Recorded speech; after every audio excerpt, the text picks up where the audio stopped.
There's one incredibly important skill that I don't think gets talked about enough in fighting games, and in my opinion, it's very trainable and important to work on. For the sake of the video, I'm going to call it your refresh rate. That isn't something I came up with myself. I actually first heard it from Charles, a prominent Smash Ultimate coach, but it's something that I've always thought about to myself as kind of a branch of reaction time that people don't really seem to talk about. Even though technically you can just group it in the umbrella of reaction time, I think thinking of it the same way of raw reactions kind of holds you back a bit, and let me explain why. So people often talk about reaction time as if, you go to this website, you click the blue, when it turns green,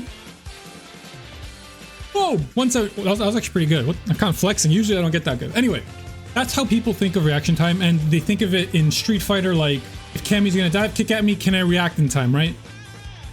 If she whiffs a normal, am I going to punish it in time, right? People think of reaction time in this kind of small scope, and although it makes sense that is reaction time in a sense, that part is really hard to train. It is trainable, but I think there's another aspect of reaction time, and it's not necessarily how quick can I react to this thing that, the screen is telling me to wait for green. I'm waiting to see if Cammy does her crouch medium punch or dive kick, and can I execute my thing fast enough? That's one aspect, but there's more of how quickly in your brain, or even just like unconsciously, do you realize it's time to look for something else. That might sound a little confusing, but let me explain it a little better. If you've played any fighting games, and Smash is included, to get really good in a lot of situations, if you want to be comfortable, it doesn't really feel like this one click the screen when it turns green. It more so feels like there's 5 of these screens. One of them might turn yellow, a bunch of them is going to turn green at different times, and at the same time you're going through this hard Mario level where some random new thing might pop up any second. Fighting games are like this. Sometimes you're waiting for a fireball so you can level 3 it like Cammy, but a lot of the time you're waiting on multiple things, and what you expect to happen is not going to happen every single time. And how quickly are you to realize that and change your perspective? Let me show you. So the first time that I realized that I might be focusing a little too hard on kind of what my brain thinks might happen is when I watched Kazunoko consistently dive kick and then anti-air any neutral jumps. If you play Cammy, you notice a lot of people, they might neutral jump because, a lot of her things will just lose to it. And he constantly realized that when he's dive kicking, he's not already picturing in his brain, I might jab, whatever, do the combo. He's kind of refreshing his stance on what's happening on the screen, realizing that person neutral jumped, and he's no longer thinking about the dive kick, he's going into the anti-air. Now it sounds a little more complicated than it is, but I promise you do things like this all the time, right? One common example might be that, you're getting throw looped, you're not going to tech, oh, they neutral jumped and they kind of kept their turn.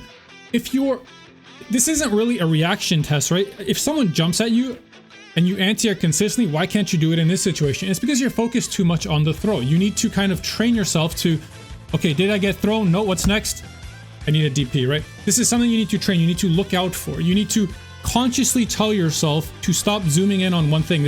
I promise you this happens a lot. Have you ever done went to shimmy someone, you walk back and you press your shimmy button, but they also walked back? So here's an example that I'll do sometimes. I'll try to shimmy someone and I'll walk back and I'll press heavy punch.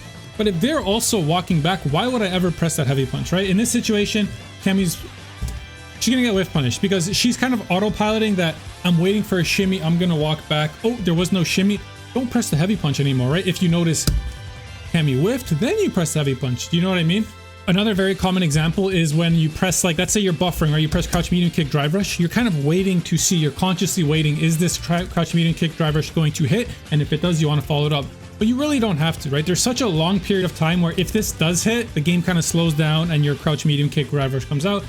If Cammy blocks it, you also have a lot of time to confirm that. So rather than paying too much attention, you kind of need to focus your attention on what else is going on, right? Sometimes you'll notice that you press these buttons and the other person just jumped. Are you actually ready to anti-air that jump while you whiffed a different move? This is something I notice a lot of top players do extremely well, right? They're playing footsies in this awkward situation and they actually get a cross cut, right?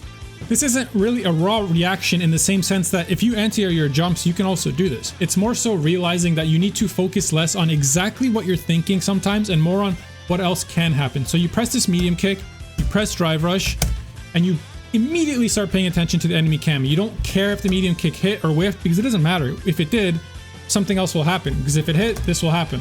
If it whiffed, then it whiffed. Nothing happens, whatever. Because depending on what she just did, you might have a completely new response, right? If she jumped, like I just showed you, need to anti-air. If she drive impacted, well, you need to be ready as well. Do you know what I mean?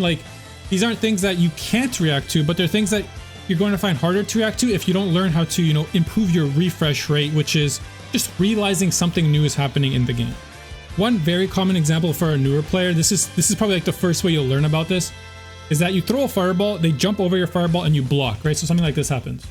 And I block that. That's a huge red flag. That should almost never happen, because what are you focusing on? If you threw that fireball, Akuma is locked into this animation for almost a full second. The fireball, you don't need to make, like, you don't need to watch if it hits or not. It barely makes a difference.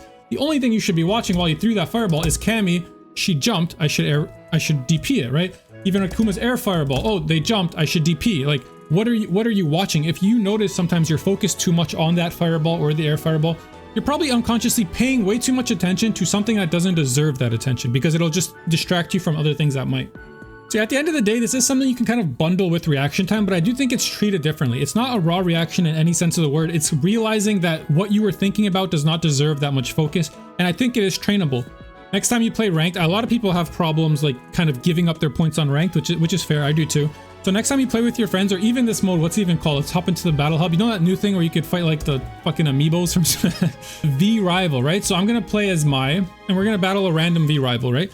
And during this process, like, don't think about winning or losing. Don't think about literally anything. Just try super, super hard not to focus too hard on things that you know don't matter very much. And like, you might not know what it is, but you can test it this way, right? So I'm gonna press some crouch medium kick drive rushes with Mai, right? I'll do this, nothing happened. Oh, she jumped. So I got anti-aired there because my medium punch was bad, but I don't know if you could hear on the mic, I at least tried to anti-air it. And that's the mentality that matters, right? So just like, I'm gonna throw a fireball and I'm ready to anti-air. See, I'm ready to anti-air. Is she gonna jump? Is she gonna jump? No. Medium kick. Oh, she jumped.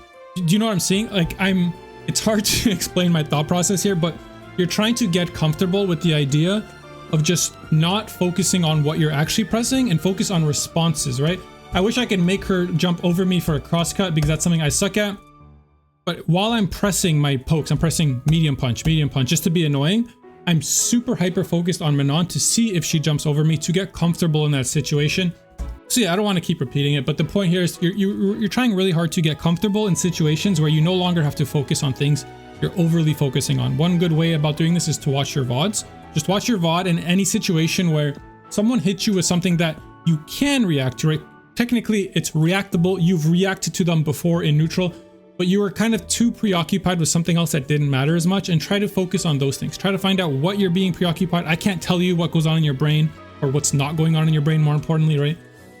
So that's something I think is very important to work on. I do think it is trainable. And I think if you do train it, you'll get way better at things that you used to find like almost impossible. How like people are playing footsies and still cross-cutting, right? That, to me, that's really hard. But when I focus on it in a match, I do get better at it. And then eventually down the road, it becomes more second nature too. So I hope that made sense. I think this was a little harder to explain than I would have liked, but hopefully it made sense to you guys. And yeah, if there's anything else you'd like to see in terms of Street Fighter 6, let me know. I would appreciate like, comment, subscription. Stay beautiful, my friends. Cammy wins.